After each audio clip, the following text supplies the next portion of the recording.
بسم اللہ الرحمن الرحیم نحمدہ ونصلی علی رسولہ الکریم۔ آج ہم پڑھیں گے مخرج نمبر 8 ضاد کا مخرج۔ تو یہ لفظ ضاد جو ہے عام طور پر اس کی ادائیگی میں غلطی ہوتی ہے اور یہ انتہائی بہت مشکل بھی ہے اس لیے کسی تجربہ کار قاری کے پاس اس کی مشق کرنا جو ہے وہ ضروری ہے۔ اس کو بالکل دال کی طرح باریک یا پر پڑھنا یہ بھی صحیح نہیں ہے، اور اسی طرح بعض لوگوں کی عادت ہوتی ہے کہ اس کو وا جو ہے اس کی طرح پڑھ لیتے ہیں، یہ بات بھی درست نہیں ہے۔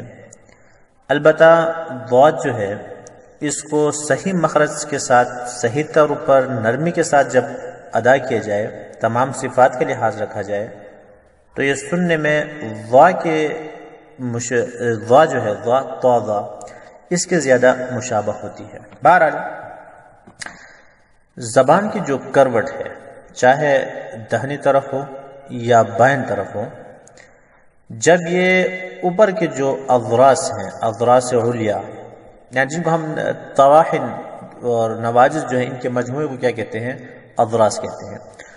تو زبان کی جو کروٹ ہے، یہ اوپر کے جو اضراس ہیں، جیسے کہ آپ تصویر میں دیکھ رہے ہیں کہ زبان کی کروٹ کی جو ہم نے سبز نشان جو ہم نے لگایا ہے، وہ سبز نشان جب اضراس علیا ہم نے وہاں لکھا ہوا ہے، چاہے دائیں طرف ہو چاہے بائیں طرف ہو، اس کے ساتھ جب ٹچ کرے اور آواز نکلے تو وہ ضاد کی آواز ہوتی ہے۔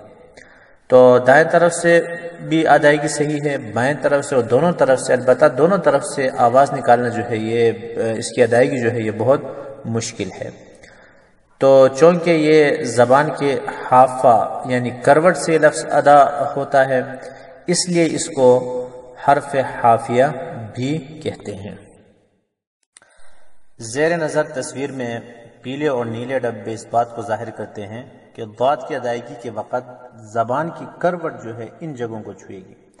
البتہ پیلے ڈبے اس بات کو ظاہر کرتے ہیں کہ یہاں صرف زبان تو لگے گی لیکن اس پہ دباؤ نہیں ڈالا جائے گا، اور نیلے ڈبے اس بات کو ظاہر کرتے ہیں کہ دباؤ زبان بھی لگے گا اور دباؤ بھی اس پر ڈالا جائے گا۔